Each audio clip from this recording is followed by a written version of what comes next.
की ही चर्चा चल रही थी।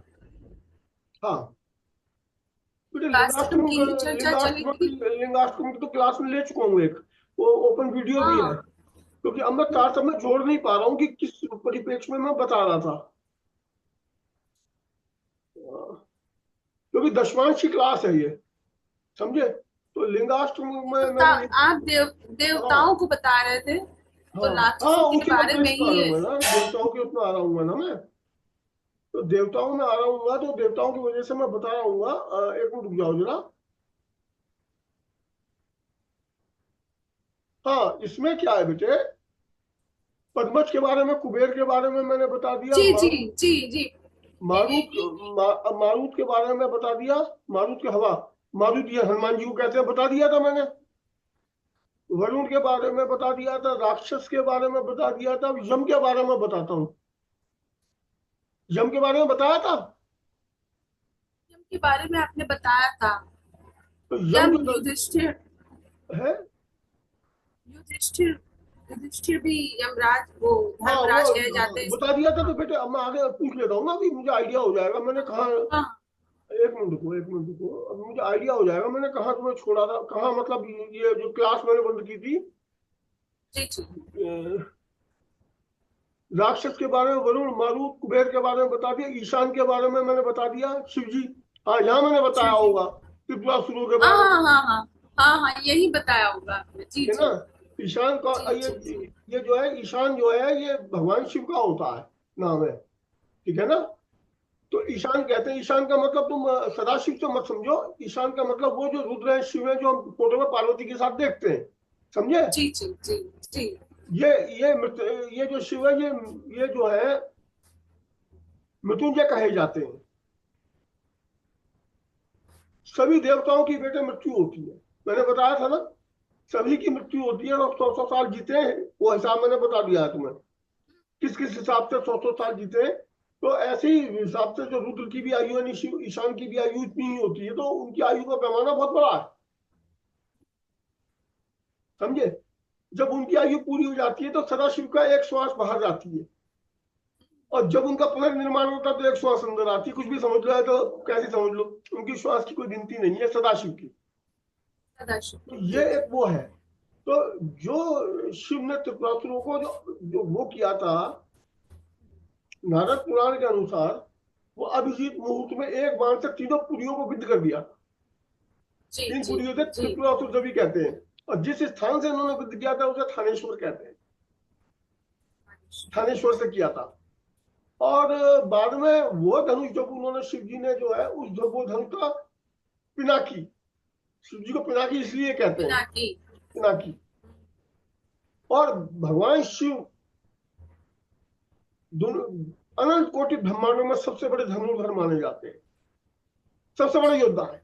कोई उनके मुकाबले का योद्धा नहीं है, कोई नहीं है उनके मुकाबले का योद्धा। और जब तुम वैदिक उसका पाठ करते हो,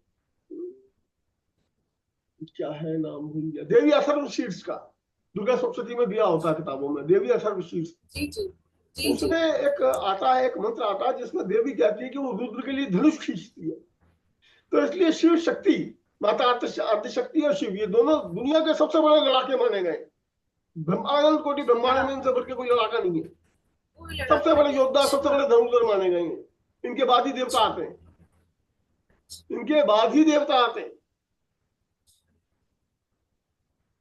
अब तुम यही देखो, महाभारत में अर्जुन से बढ़ के जो धनुर्धर था वो कर्ण था। ये तो साक्षात हाँ प्रभु ही बता रहे हैं रथ में बैठे हुए हाँ हाँ कि कि हाँ हाँ। इसलिए वो बड़ा है कि उस रथ पे वो बैठे हुए हैं और ध्वजा पे हनुमान जी बैठे हुए, तब वो रथ को पीछे हटा रहा। हम्म। तो इसका मतलब उससे बढ़ के धनुर्धर महाभारत में कोई भी नहीं है।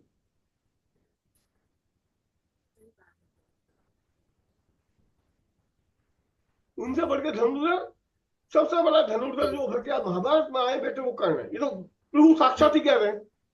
हाँ, ये प्रूफ है। और सबसे बड़े योद्धा वो स्वयं है भगवान श्री कृष्ण, क्योंकि लास्ट में वो ये कहीं कहते हैं कि अगर वो युद्ध में हथियार उठा लेते, अस्त्र धारण कर लेते, तो एक क्षण में युद्ध का फैसला हो जाता। हाँ, जी। कहते हैं ना कि अगर वो शस्त्र उठा लेते तो उसी क्षण फैसला हो जाता युद्ध में क्या होगा। तो उनसे बढ़ के महाभारत में कोई भी योद्धा नहीं है, ये तो प्रभु के वचन है साक्षात, समझे। तो लेकिन भगवान शिव और माता पार्वती अनंत कोटि ब्रह्मांडों के सबसे बड़े योद्धा।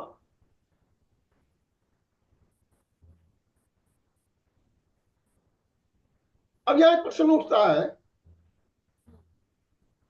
वो प्रश्न ये है कि अगर ऐसा है तो बाणासुर से युद्ध करते हुए शिव जी परास्त से क्यों दिखाई देते हैं। जब शिव जी ने उनका, जब कृष्ण जी से युद्ध हुआ तो उन्होंने शिव जी बात से छोड़े तो सो गए। तो इसका कारण है बेटे, शिव जी ने जब विष्णु ने जब बहुत तपस्याएं की थी, शिव पुराण में प्रमाण है इसका, तो उनने ये कहा था कि धरती पर जब भी वो युद्ध भूमि में उतरेंगे तो उन्हीं के समान पराक्रमी होंगे कृष्ण जी, मतलब विष्णु जी।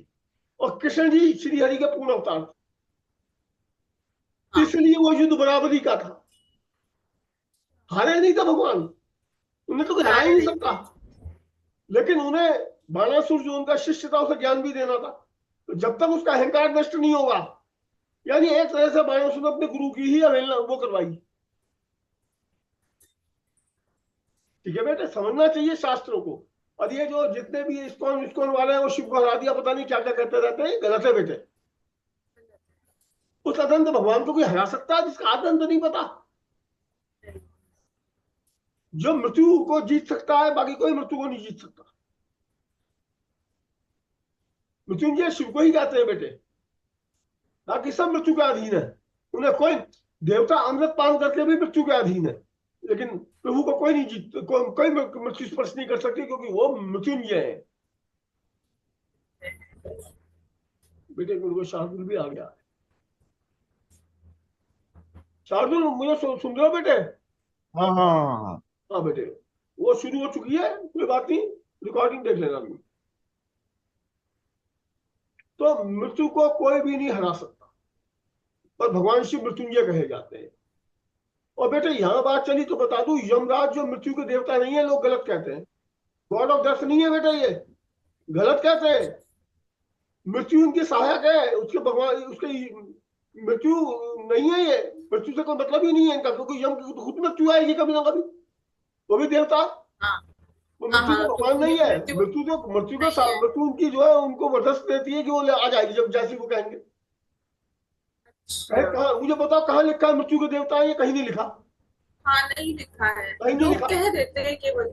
हाँ विवेकानंद की एक शिष्या थी अंग्रेज, उसने सत्यवान सावित्री पे एक इंग्लिश में कहानी लिखी थी, शायद वो सिस्टर निवेदिता थी क्या थी, मैं उसके मतलब नाम मुझे याद नहीं है, पर वो ब्रिटिश थी, अंग्रेज थी या अमेरिकन थी, तो उनकी वो स्टूडेंट थी विवेकानंद, स्वामी विवेकानंद की।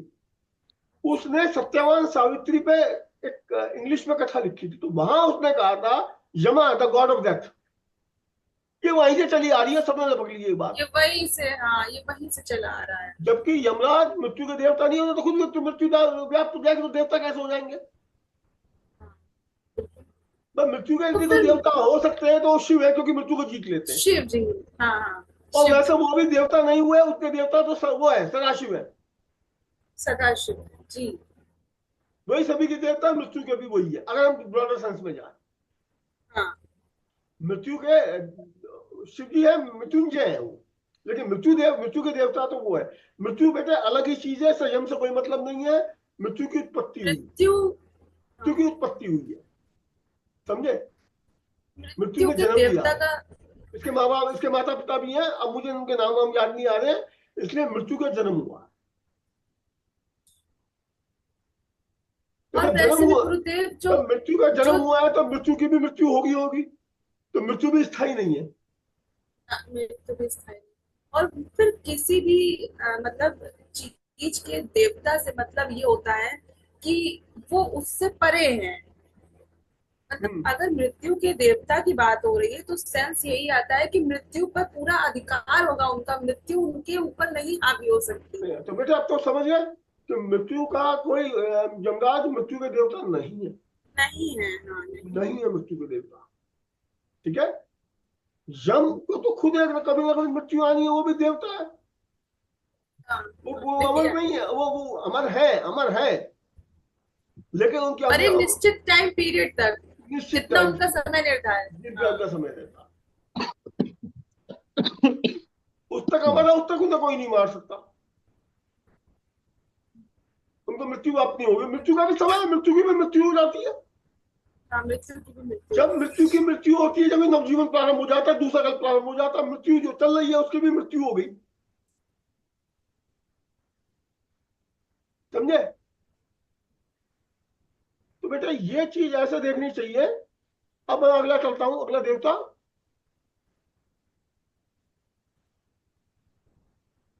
पद्मज के बारे में बता चुका हूं मैं। पद्मज ब्रह्मा जी को कहते हैं। है। ब्रह्मा जी को कहते हैं। जी। ठीक है बेटे। और उनके बारे में बता चुका हूं, किनके बारे में?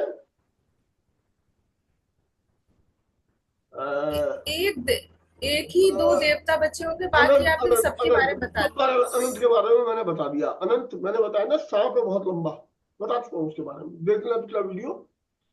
अनंत के बारे में मैं बता चुका हूँ, जिसके अवतार जो है लक्ष्मण जी भी थे, जिसके अवतार वो भी थे। कौन थे? देखो नाम भूल गया मैं लक्ष्मण जी भी उनका। अवतार थे, और वो कृष्ण जी के बड़े भाई बलभद्र, बलराम जी। बलभद्र। बलभद्र। ये लक्ष्मण जी उन्हीं, ये दोनों उन्हीं के अवतार थे। बलभद्र भी कहते हैं ना, बलराम जी भी कहते हैं, हलधर भी कहते हैं उनको। बलराम। बलदाऊ भी कहते हैं। हलधर हलधर भी कहते हैं उनको। और ऋषभ भी कहते हैं, ऋषभ माने बैल, क्योंकि हल रखते थे तो उन्हें ऋषभ भी कहते हैं। इसलिए बात चली तो बता दूं, जब शब्द आता है संस्कृत में वृषभानुजा, वृषभानुजा जी। वृषभानुजा, अब इसके कितने अर्थ हो जाते हैं? ये मैंने पोस्ट लिख रखी है, आपने देख लेना। आपने इसके आपने इसके 3 अर्थ बताए हैं। इसके कितने अर्थ होते हैं अभी तुम देख लेना। वृषभानुजा, ऐसे एक होता है नॉर्मली राजा लोगों को दो महाराज ही। वृषभानु की पुत्री। वृषभानुजा माने उत्पन्न हुई, जी। वो राधा जी। उत्पन्न हुई, वो एक राधा जी होता है है। इसका तो वृषभस्य अनुजा, बैल की बहन, गैया। भैया। एक और एक है। वृषभ, एक होता है वृषभस्य अनुजा। इसका एक अर्थ यह भी हो जाता है, वृषभ माने बलराम जी की, अनुजा माने छोटी बहन, वही कृष्ण जी की बहन भी छोटी वही है। बहन। कौन? जी जी। सुभद्रा। सुभद्रा जी। जी जी। तो सुभद्रा को भी यही शब्द का इस्तेमाल हो सकता है, वृषभानुजा। तो तीन अर्थों में ये शब्द प्रयुक्त हो सकता है, क्योंकि राम लक्ष्मण और सीता जी दिखाए जाते हैं, लेकिन बलराम कृष्ण जी और सुभद्रा दिखाए जाते हैं। हाँ हाँ ठीक है ना? तो हाँ बलराम हाँ। और कृष्ण जी के पीछे गैया दिखाई जाती है। वो कौन है? वृषभस्य अनुजा। तो इस तरह से इसका समझना तीसरा चाहिए। अर्थ आप ही ने तीसरा अर्थ आपने ही बताया है, कोई नहीं बता पाया। गैया को भी मैंने बताया है, और उसको जो है सुभद्रा को भी मैंने लिया। बाकी सुभद्रा, जो, सुभद्रा। बाकी सब हाँ। तो जानते ही हैं कि वो, उसको तो राधा जी को तो जानते हैं, वो राधा से उसका लिया गया है। समझे? जी जी। एक सरदार जी थे, वो शायद बड़े भक्त थे श्री कृष्ण के, मेरे ग्रुप में थे। जब मैंने लिखा वो कृष्ण जी के साथ बहुत ज्यादा डिवोट करते थे, वो बुरा मान गए थे इस बात पे कि मैं क्यों, वो तो राधा जी को कहा गया है। राधा जी जो है मथुरा में उन्हीं को कहते हैं। भाई मैंने उनकी भावनाओं का सम्मान किया, लेकिन जो सत्य था सत्य बेटे, जो मेरी समझ है वो समझ। सत्य है। हाँ। जो समझ, मैं तो कहता हूँ विद्वान जन जी। खोज करें इसको, जो मैं कह रहा हूँ गलत होगा, ठीक है मैं माफी मांग लूंगा सार्वजनिक तौर पर, लेकिन गलती क्या है इसमें? कोई गलत बात तो नहीं कही ना मैंने? नहीं तो बताओ उल्टा मुझे। आपने ज्ञान वर्धन कर दिया है। उल्टा आपने छिपे हुए ज्ञान को प्रदर्शित कर दिया मैंने है, बहुत बड़ा काम कर मैंने दिया है। आर्टिकल भी हाँ। लिखा है। अब मैं वीडियो भी बना दूंगा इस पर, अभी मुझे वक्त मिलेगा तो। ठीक है ना? तो बेटा ये चीज जो है ना, ये चीजों का अर्थ जो है समझना चाहिए। अच्छा, अब मैं अब आगे आता हूँ बेटा। अब मैं दशमांश पे आता हूँ। अ, भारत की जन्मपत्री का दशमांश बना के देखो बेटे। ठीक है, मैं स्क्रीन शेयर किए देता हूं।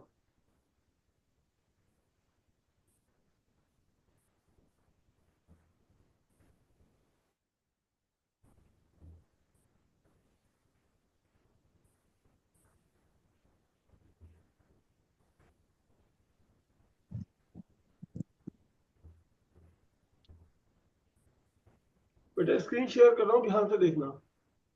जी। ये प्लेनेट्स के है लॉन्गिट्यूड्स, बताते जाना। पहले लग्न का लिखो, वृष राशि में 60 डिग्री 45 मिनट 48 सेकंड ये लिख लो। ठीक है।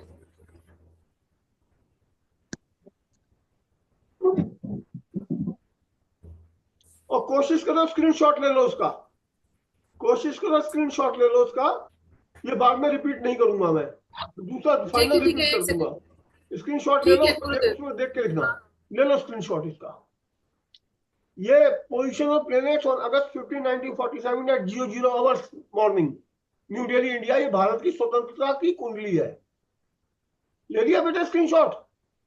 ले लिया, ले लिया। शार्दुल बेटा स्क्रीनशॉट ले ले,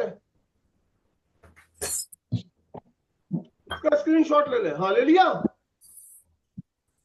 मैंने ले लिया। ठीक है, मैं इसे रिपीट नहीं करूंगा। शार्दुल स्क्रीनशॉट लेना है तो ले ले इसका। या कैसे कर ले, मैं अगला चलता हूँ। अब 10 5 चक्र बनाओ इसे देख के।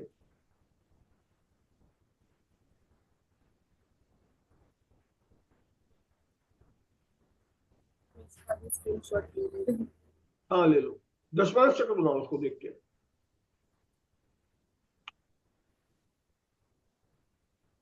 और देवता भी लिख देना इसके। ये और साइन के देवता है, ये इवन साइन के देवता। अगर देवता लिख दोगे तो मैं बहुत बहुमूल्य जानकारी दे दूंगा तुम्हें।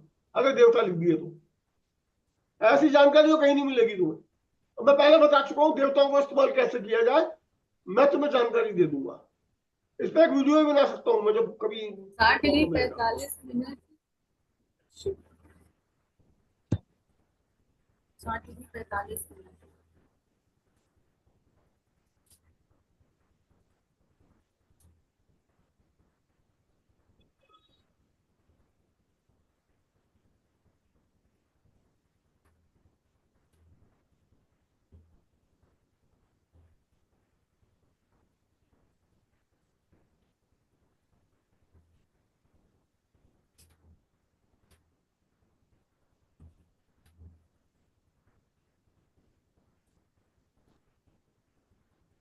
देवता भी लिख देना लगन के।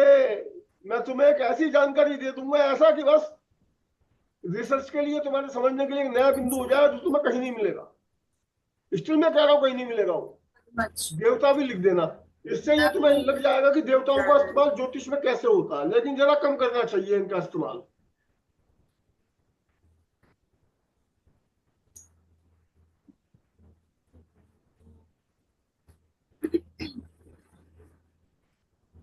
जब तक कि बहुत तजुर्बा ना हो जाए देवताओं का इस्तेमाल नहीं करना चाहिए।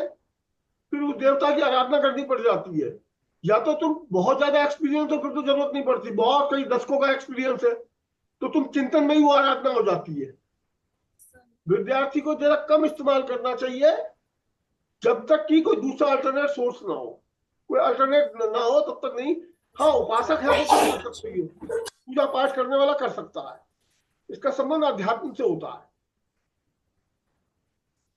तो पूजा पाठ नहीं करता वैसी ज्योतिष सीखता है उसे नहीं करना चाहिए, यह है मतलब। या बहुत चिंतन चिंतन करता रहता है, चिंतनशील भी पूजा ही होती है। वो चिंतन जो है उसको अध्यात्म कहते हैं। आध्यात्मिक चिंतन यानी इंट्रोस्पेक्शन, आत्मावलोकन वो कर सकता है। तुम ये बनाओ,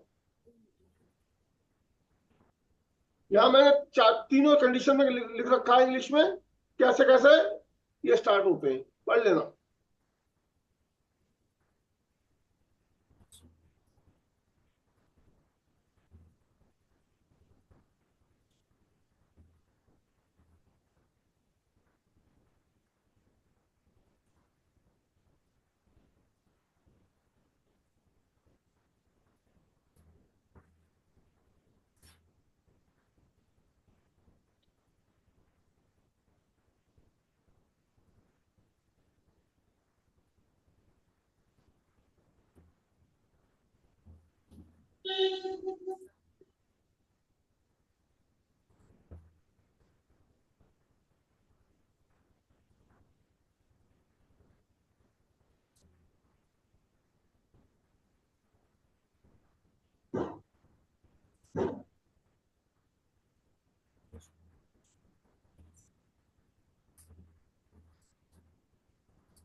जब अभ्यास हो जाता है तो ये मेंटली हो जाता है प्रिपेयर।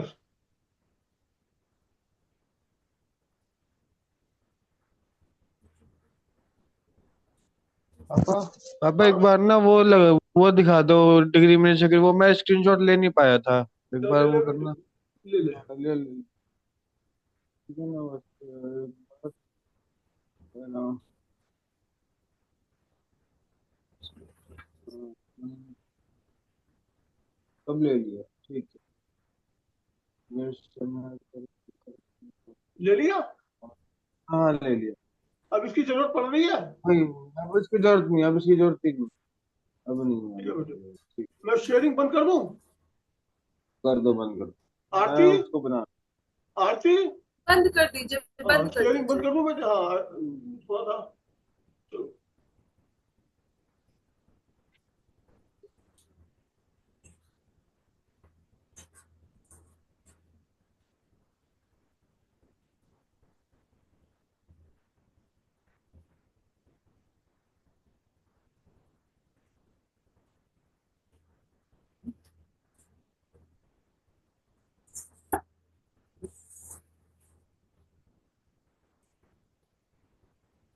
गुरुदेव, गुरुदेव जैसे लग्न में ये कहाँ गया है?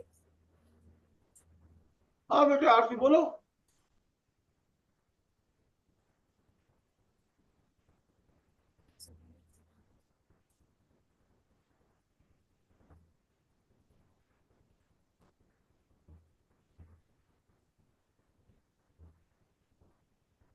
गुरुदेव जैसे इसमें लिखा हुआ है लग्न में, लग्न वृष राशि 60 डिग्री है, 45।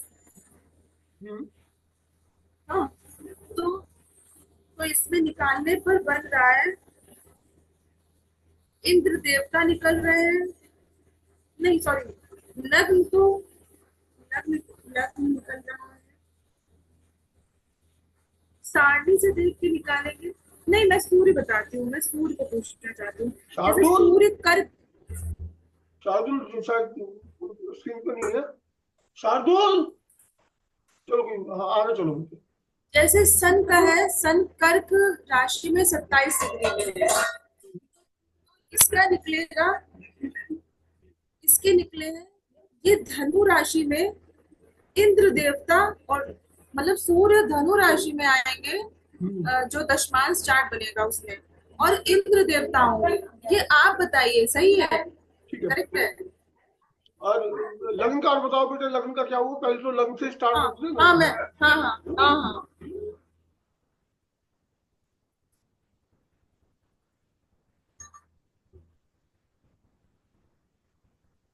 शार्दुल का चला गया। शार्दुल। हाँ,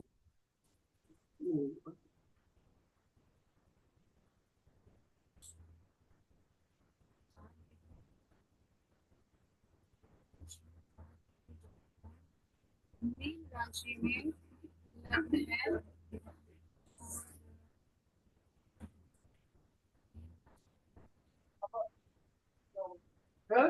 अच्छा अच्छा। हाँ, देखिए मीन राशि में लग्न जाएगा और ईशान देवता है। हाँ, अब आगे बात समझ में। हाँ हाँ हाँ। आगे बढ़ाओ।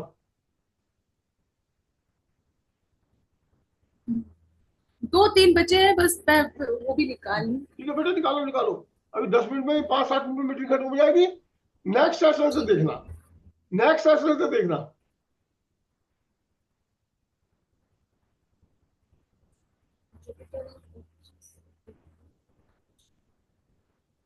तुला राशि।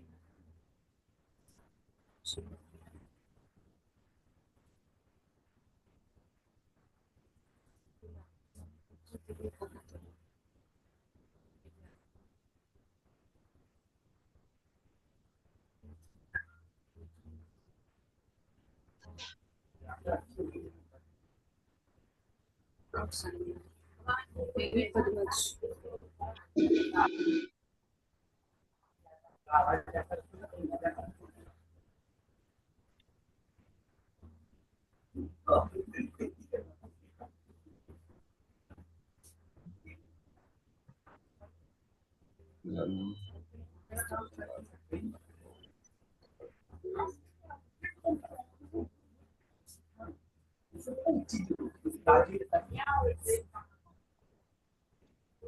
शार्दुल, फोटो नहीं आ रही बेटे तेरी। शार्दुल, अच्छा अच्छा अच्छा, करता फोन तो हूँ। कर बेटे।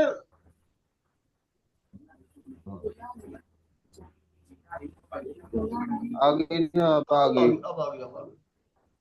कर लिया तूने? हाँ नहीं, मैं बना रहा हूँ अभी बस। बेटा बनाओ जल्दी। पाँच नेक्स्ट मीटिंग में 5 मिनट। डिस्कस करेंगे ये। चलो, ये समय थोड़ा निकालो उसके अंदर। बेटा फिर कर तू। अच्छा सुन, North side. वो मेरे साथ बना रहा। North side है ईशान।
सिंह।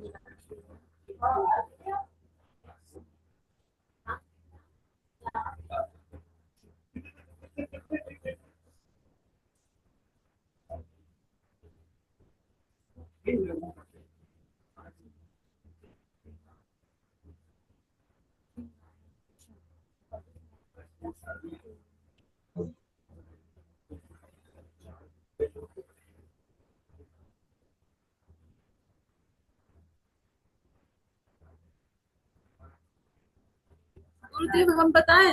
हाँ बोलो।